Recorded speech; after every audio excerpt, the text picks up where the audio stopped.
था भाई घर भाई को नहीं लाफार हो गए भाई दोनों को तुम्हारा तो सूरी मारी भाई जल्दी क्या करे गुलू बजे दुआ बजे इंद्र साप मारे ना आर घर में आए जोन से फैमिली पाना जोन करो आर मारी और बीशत वाला है जता आयर बीश हशीला में काका फरान दरते एन तू कर पूरा की फुरेरा वा एरेंगोरे फुरेरा एंगोरे साइड को जोले जोली जोली आरे परता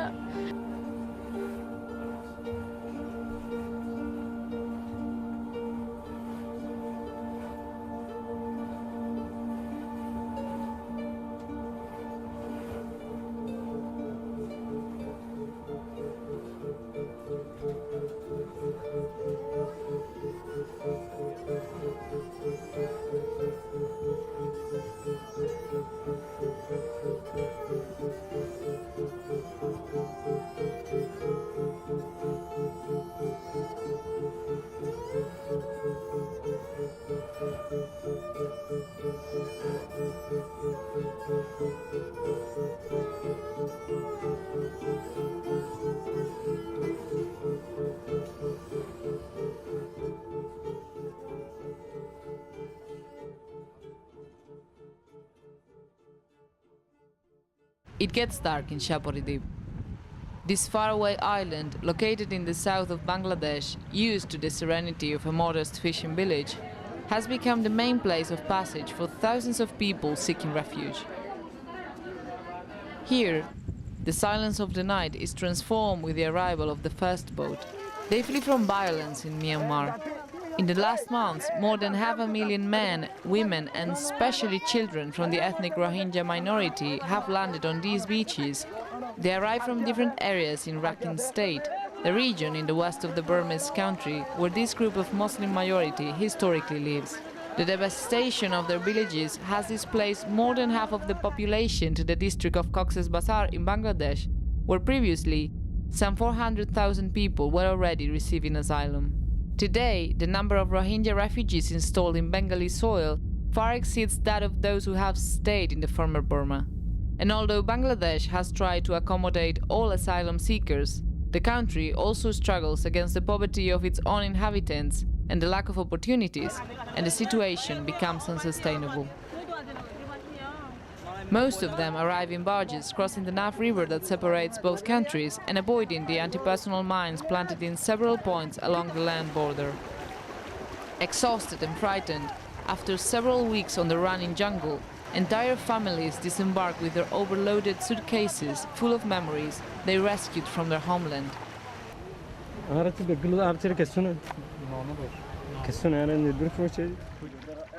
Those who still have some power carry their elders and children to the shore.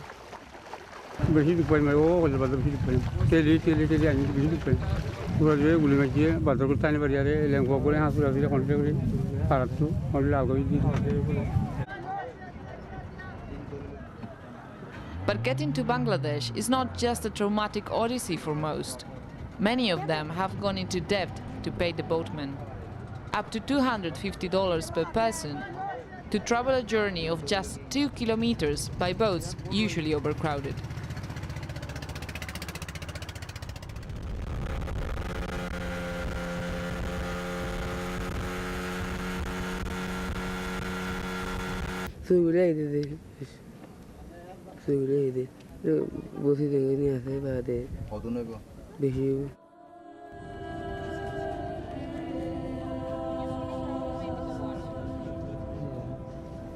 When the tide comes down, they make the trip partially on foot until they reach the coast. 1 more kilometer for them makes no difference anymore.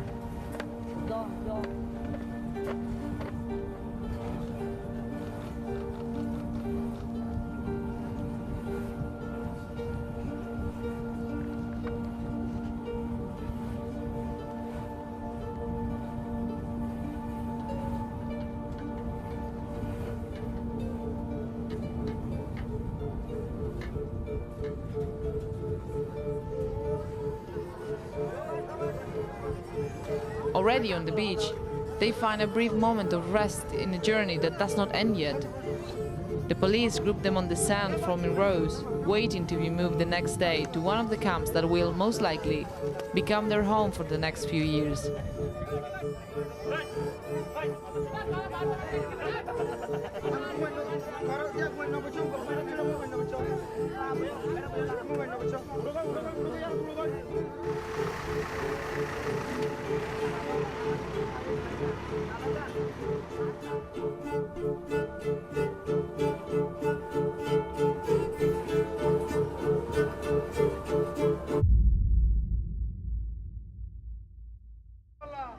Although this new home is safe from bullets, each one of thousands of shelters houses inside a drama of a persecution. The one of Mohammed and his sister Sawika is unspeakable. Unlike most of their relatives and neighbors, they managed to survive the Tulatoli massacre, considered today as one of the most atrocious attacks against the Muslim minority in Myanmar. There, the army burned their houses, grouped the survivors who had not managed to escape in time on the bank of the river that surrounds their village, and separated the men from the women. The men were shot or killed by knife. The babies were drowned in the current. And among the women, they selected a group that they took to a house. In that group were Sawika, her mother, and her little sister. Of the three, the only one that came out alive was her.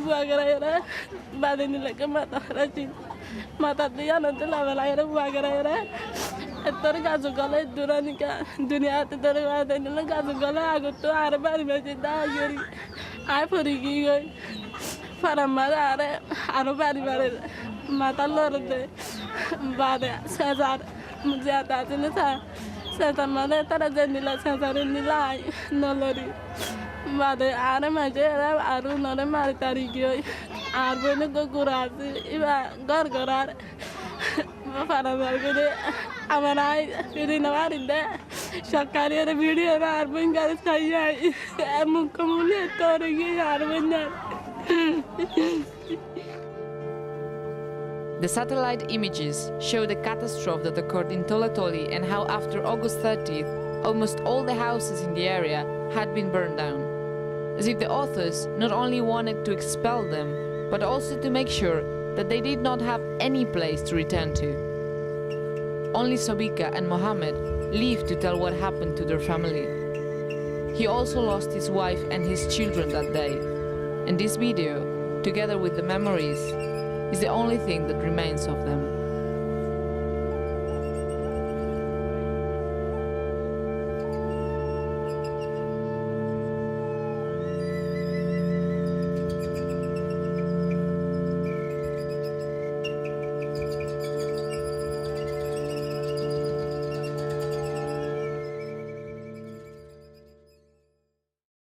Ibare hoidel tu zahat maya nere mani ki bekun or sorma mani neligiyo tu mani ki maya panjo samajje tin mortuan juna se bekun marihale marir tara khodu maya pan basireti ya kire tara in dojon shat jon le loloy melte ashada jon loloy gor khodin mare gola egai khodina pura diasin gola ere tarare mani ki duita badelo ti gola de fasta badan golai gori namaze golai tarare jato zulum gorona asto gujje to gorona pore mani ki gujje tarare haite hadiyer bari ki je gormaze onjara gi ten tu mani ki edu maya bande to ere asto da maya gon ashi bekon tu parayan e no bekon da hadaya be gujja bade furaya indile kawr mani mori ke bulta tarare sala dia gi en to hanote udi basi ai gi.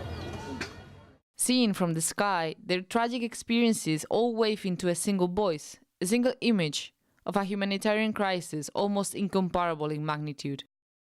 Even from the heights, it is possible to see the horizon completely covered with small shelters in a succession that does not end, and makes the Kutupalong camp seem more like a city than a refugee camp.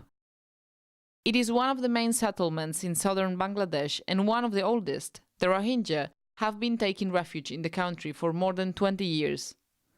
Around it, the government plans the construction of what will be the largest camp in the world. The project will gather in one place the more than 60 enclaves where the Rohingya are currently receiving asylum, and according to forecasts, will have an approximate population of 1,200,000 people, comparable to that of some European capitals.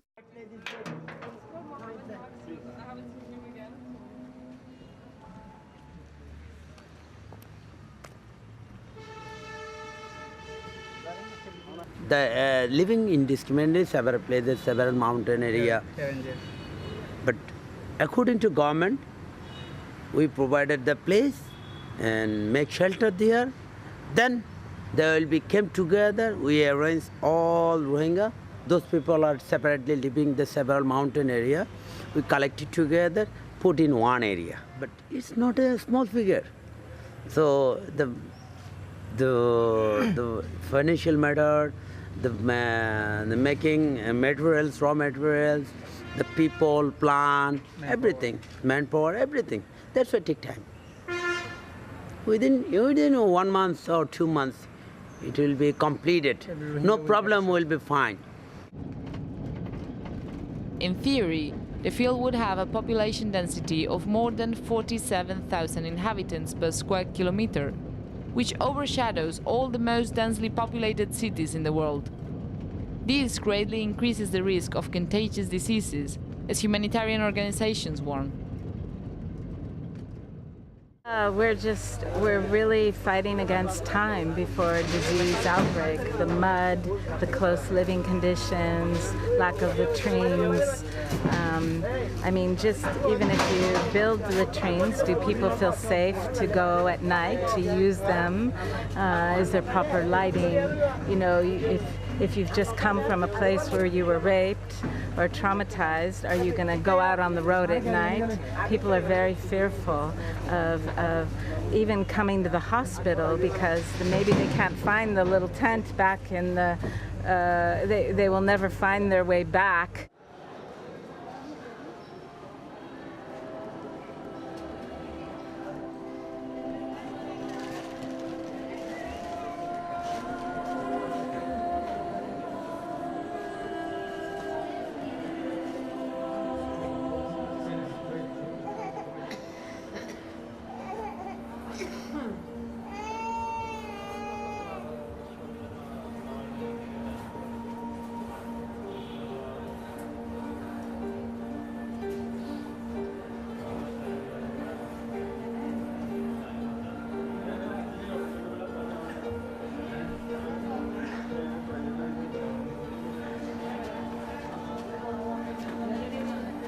The most critical patients are transferred to the nearest health centers, which are collapsing due to the emergency situation. Central Hospital of Cox's Bazar has created a special unit just for the exclusive treatment of Rohingya refugees.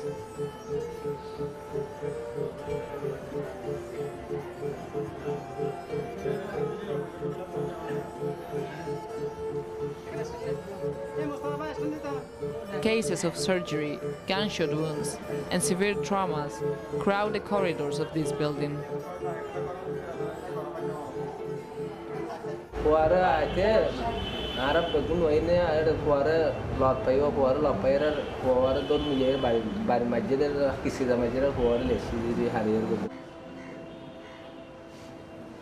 Although they are safe from persecution, the suffering does not end when they take refuge in Bangladesh.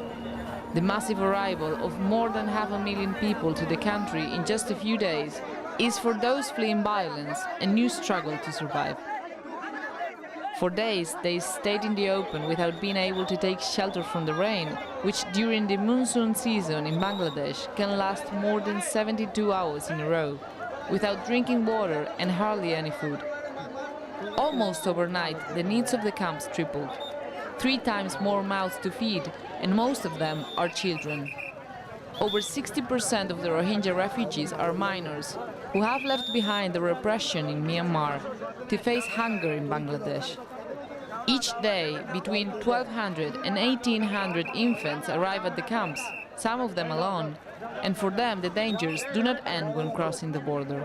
Unfortunately, there's also stories of people using these opportunities for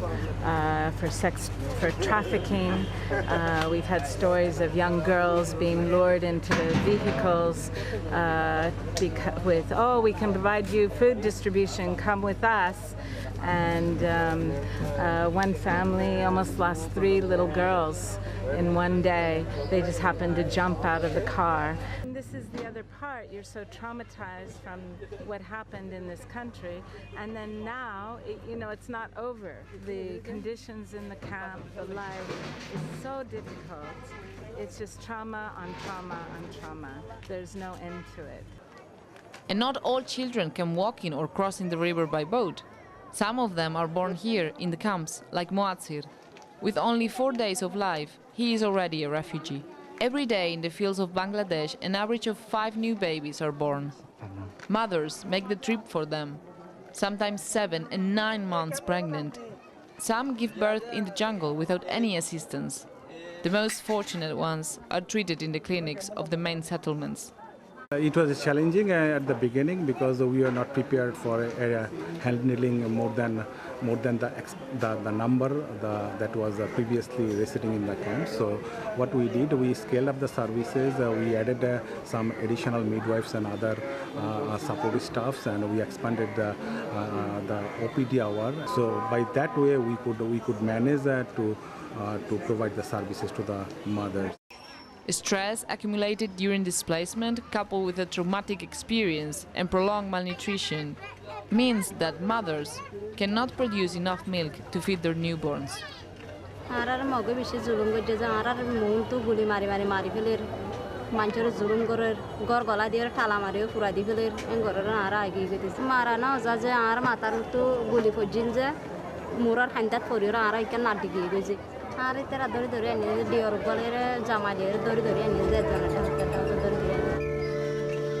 Children are especially vulnerable when they live in a situation of lack of water, food, and the medical and psychological care they require, as well as the hope that their future will be better than their current lives.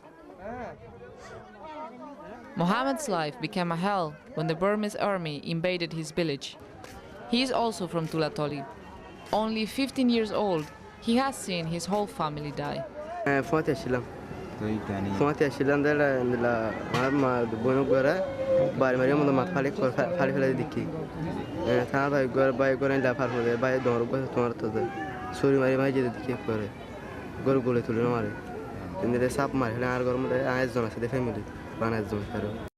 Hidden among the trees along with some of his neighbors, they watched for hours the devastation of their town, their burning houses, the murder of their families, the cries of their friends, until the army found them too.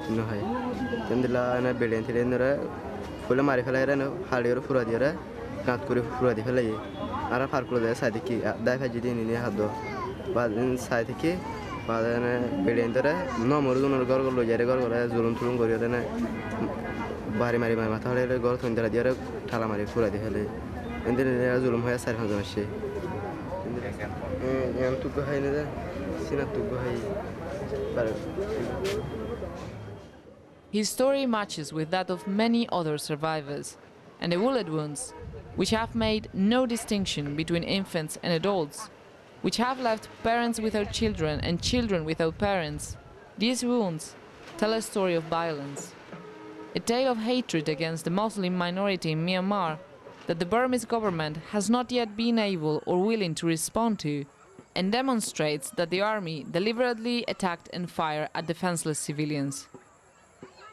Contempt for the Rohingya in Myanmar is nothing new. The Muslim minority has been deprived of citizenship. They have lived in the same region for centuries, and yet in the country of Buddhist majority, they are considered Bengali immigrants, undocumented in their own home. The social conflict began to become apparent during the Second World War, when the British troops that controlled Burma withdrew. Since then, the cultural clash between Muslims and Buddhists has resulted in the escape of thousands of Rohingya to the nearest countries on multiple occasions and has finally displaced the majority of the population in an unprecedented crisis. Now they are refugees, but they are stateless refugees, without a house to live in or return to. And although Myanmar claims that all those refugees duly identified by the Bengali administration can go back to their villages, omitting the fact that they turned to ashes, what peace warranties can they give to a group that has been the object of constant human rights violations? In former Burma, the Rohingyas lack nationality, and this causes a whole series of deprivations of rights. They cannot travel abroad and must request a pass even to visit the neighboring town.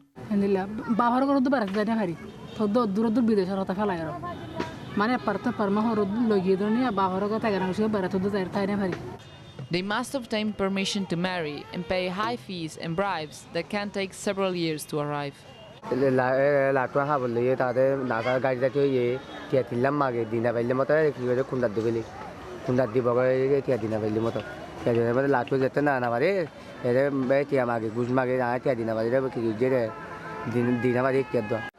They are denied access to healthcare and can only study until they are 16 years old. He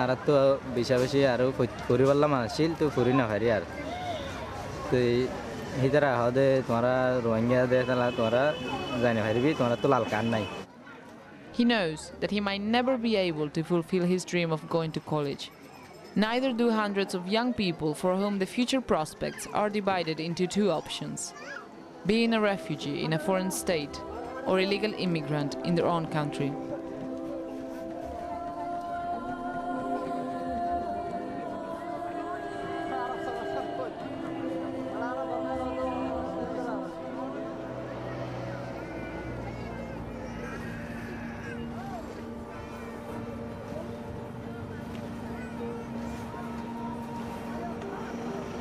The muddy paths of the camps merged together in a great maze that many of the refugees won't be able to leave.